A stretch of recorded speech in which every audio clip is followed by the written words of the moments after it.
nga balongo era nga bwemonda bazina wangu amangu wadeze mutowe nga tulina mikwano gyaffe kuba tuli baana bakono. Nze mukwano gwange nfanfe balinga bamuyita Vincent Muwonge nga bamumaka ga brother Pantaliwo omugenzi awo mu Lusenke, simanyi oba yalagawa. Nga mukulu wange ono alina mukwano gwe bamuyita Kikunoowa, nga Kiku alina ebigambo bannange. Njagala okusaba muganda wange Kiku oyimuka abantu bakulabeko bamanye nti byenjogera bituufu.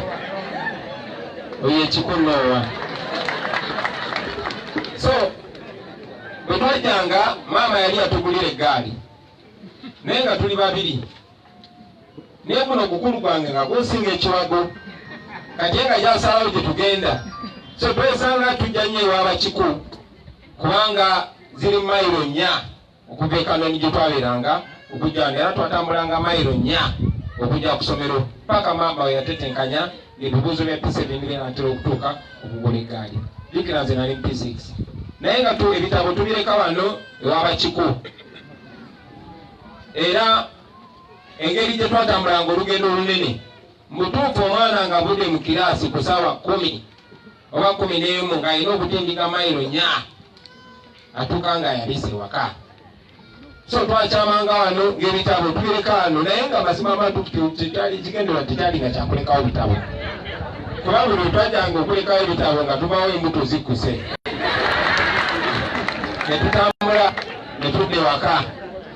Bwetyo bwe twasobola okusavaivinga. So maama ono gwe tuziika newankubadde tanzaala biologically nange maama gyendi.